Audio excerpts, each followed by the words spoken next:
नमस्कार साथियों। जयनारायण व्यास विश्वविद्यालय जोधपुर के बीए बाग प्रथम भूगोल विषय में जलवायु विज्ञान के अंतर्गत जलवायु से संबंधित महत्वपूर्ण विषय से वायुमंडल एवं संरचना, सौर्य विकिरण, ऊष्मा बजट, सूर्य तप एवं अनेक जलवायु घटनाओं के बारे में बताया गया है। उन्हीं में से आज हम सूर्य तप इंसोलेशन के बारे में चर्चा करेंगे। जैसा हम सबको ज्ञात है,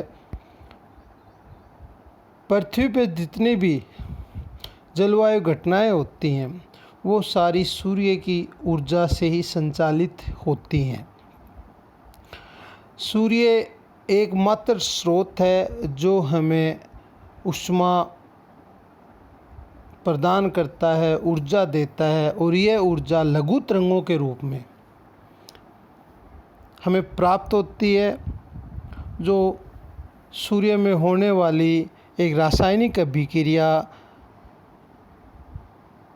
के द्वारा पृथ्वी के या सौरमंडल में प्राप्त होती है। सूर्य है क्या? सूरज एक गैस का भंडार है जिसके अंदर हाइड्रोजन और हीलियम गैस पाई जाती है। वहाँ पे जब हाइड्रोजन का संलयन होता है और ऊर्जा मुक्त होती है, ये ऊर्जा हमें फोटोन के रूप में प्राप्त होती है।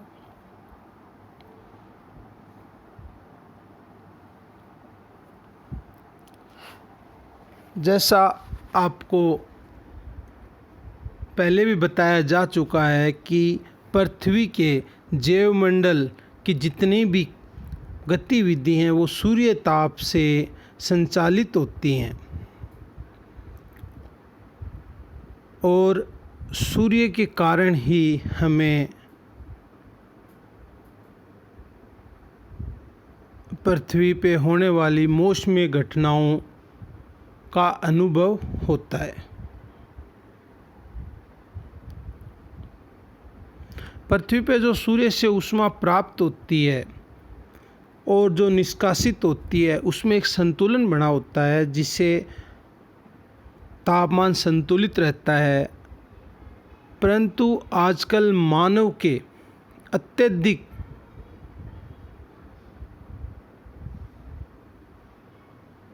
प्रभाव से जो संतुलन था वो बिगड़ गया, और पर्यावरणीय असंतुलन की घटनाएं जैसे ग्रीन हाउस गैसों के उत्सर्जन, ग्लोबल वार्मिंग और जलवायु परिवर्तन जैसी घटनाएं होने लगी हैं।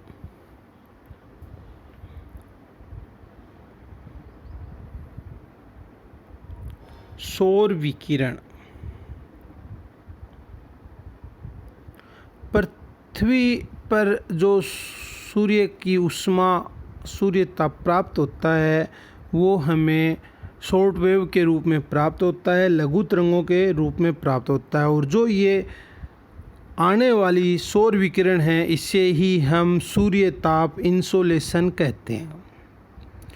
सूर्य की ऊर्जा का प्रधान स्रोत उसका आंतरिक भाग है, जहाँ पे नाभिकीय संलयन क्रिया के द्वारा ऊष्मा का जनन होता है, और यह सूर्य की बाहरी सतह फोटोस्फीयर से छोटे छोटे पैकेज के रूप में ऊर्जा निकलती है, जिसे फोटोन कहते हैं, और इसका प्रवाह विद्युत चुंबकीय तरंगों के रूप में होता रहता है। यानी पृथ्वी के ऊपर और अन्य ग्रहों को जो सौरमंडल में फोटोन के रूप में ऊष्मा प्राप्त होती है वो सूर्य के अंदर होने वाली नाभिकीय संलयन क्रिया के द्वारा होता है।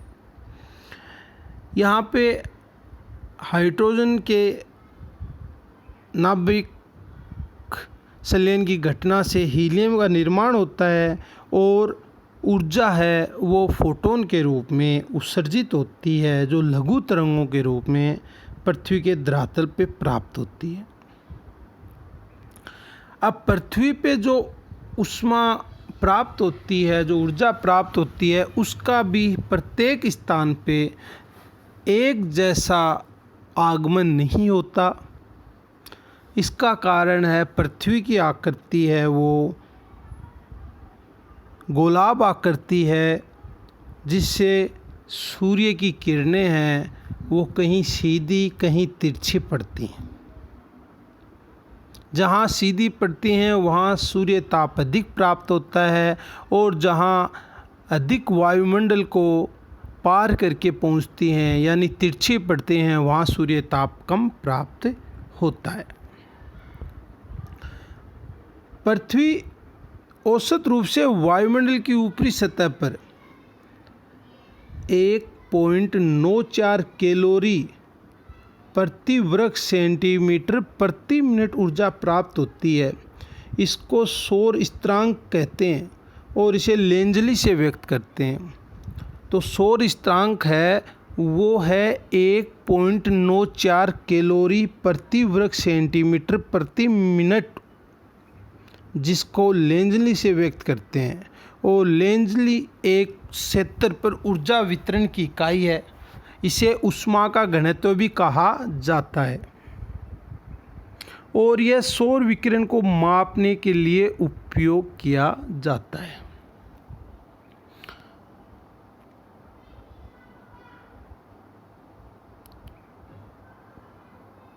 लेंजली है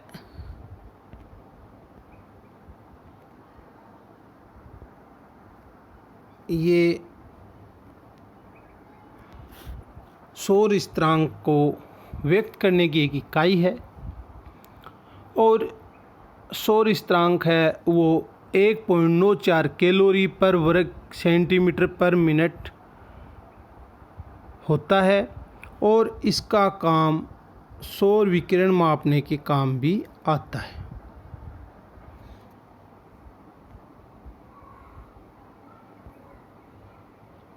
अब जैसे हमने देखा कि सूर्य से जो ऊर्जा प्राप्त होती है ये फोटोन के रूप में प्राप्त होती है और पृथ्वी पे लघु तरंगों के रूप में आती है। इसी से पृथ्वी पे समस्त क्रियाएं होती हैं और ये जितनी आती है लघु तरंगों के रूप में और वो दीर्घ तरंगों के रूप में वापस अंतरिक्ष में चली जाती है।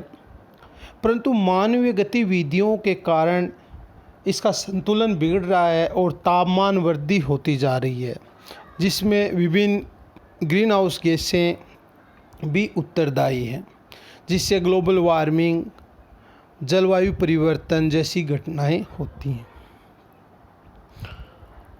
पृथ्वी पर प्रत्येक जगह पे सूर्य तप है वो समान नहीं होता। इसका कारण पृथ्वी की आकृति गोलाब है और कहीं पे सूर्य की किरणें तिरछी तो कहीं पे सीधी पड़ती हैं। इनके अलावा भी सूर्य ताप के वितरण को प्रभावित करने वाले बहुत सारे कारक हैं। उनका विवरण इस प्रकार है। सूर्य तप का वितरण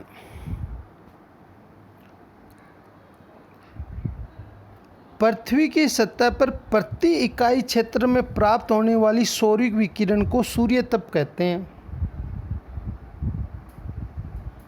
और इसमें समय और स्थान के अनुसार अंतर भी पाया जाता है। विषुवत रेखा की बजाय ध्रुवों पे कम सूर्य ताप प्राप्त होता है।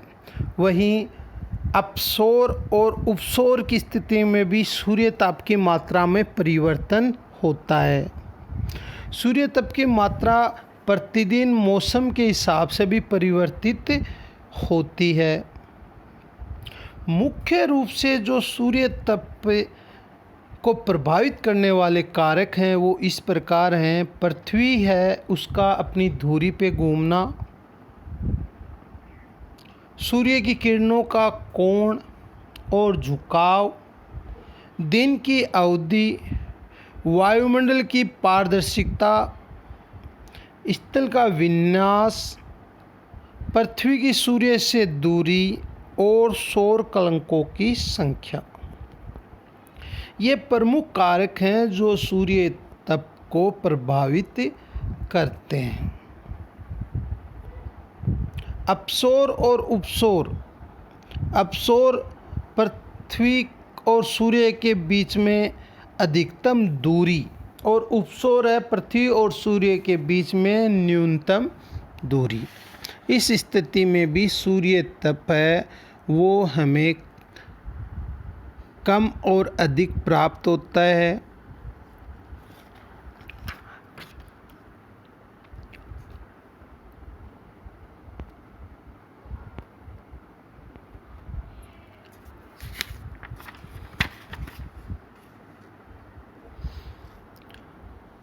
जब सूरज है वो पृथ्वी के नज़दीक होगा तो सूर्य विकिरण पृथ्वी पर अधिक प्राप्त होंगी और हमें अधिक सूर्य ताप प्राप्त होगा।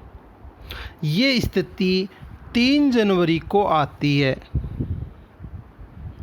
परंतु 3 जनवरी को उत्तरी गोलार्ध में शीत ऋतु होने के कारण हमें सूर्य तप की अधिक मात्रा का एहसास नहीं होता। इसी प्रकार अपसौर की स्थिति जो जुलाई में आती है 4 जुलाई को, उस वक्त सूर्य पृथ्वी के काफ़ी दूर होता है, उसके बाद भी हमें अधिक ठंड का एहसास नहीं होता, क्योंकि जुलाई का महीना उत्तरी गोलार्ध में ग्रीष्म ऋतु में आता है।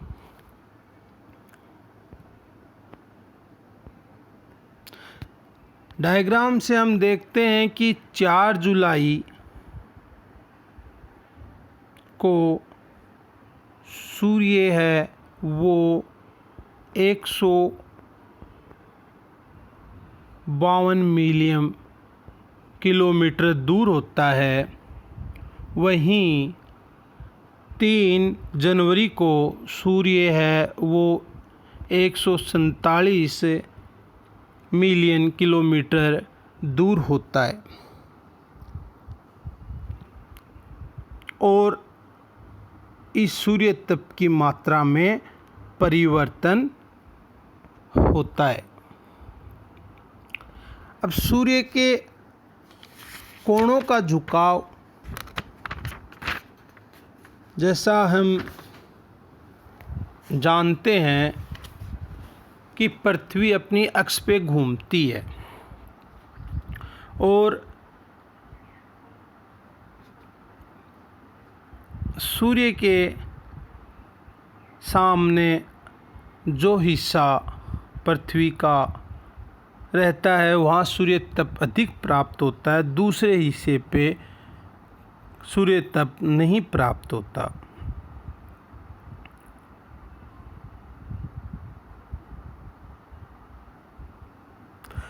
नत्ती कोण में सूर्य की किरणें ध्रुवों पे जब तक पहुंचती हैं तो उनका तिरछापन बढ़ जाता है और वायुमंडल द्वारा सूर्य तप को अधिक मात्रा में अवशोषित कर लिया जाता है। वहीं विषुवत रेखा पे जहाँ पे सूर्य तप अधिक प्राप्त होता है, क्योंकि वहाँ सूर्य किरणें हैं वो लंबवत पड़ती हैं।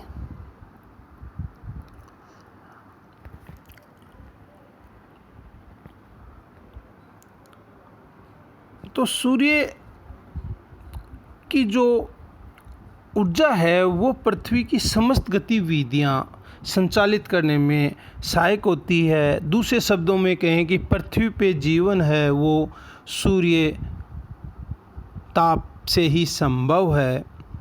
जीवनदायी गैस ऑक्सीजन जो वायुमंडल में मिलती है और ऊर्जा है जो सूर्य की किरणों के रूप में प्राप्त होती है, यही दोनों पर्यावरण को जन्म देती हैं और जीवों को जन्म देती हैं।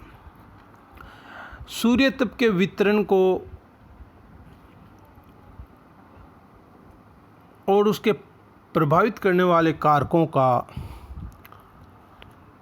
विस्तार से वर्णन हम अगले वीडियो में करेंगे। यहाँ हम आपको सूर्य विकिरण एवं सूर्य ताप के परिचय से संबंधित जानकारी देने के लिए ही इस विषय को चुना था। जैसा मैंने आपको पहले भी बता दिया कि सूर्य से जो ऊर्जा है वो नाभिकीय संलयन क्रिया द्वारा फोटोन के रूप में प्राप्त होती है, जो सूर्य के बाहरी सतह फोटोस्फीयर से लघु तरंगों के रूप में अंतरिक्ष में निकलती है और वो पृथ्वी पे पहुंचती है। पृथ्वी पे ये किरणें क्षेत्र विशेष पर अलग अलग प्रभाव डालती हैं, जहां सूर्य तप कहीं अधिक तो कहीं कम प्राप्त होता है और इसी के कारण पृथ्वी पे कहीं ठंड है तो कहीं गर्मी है।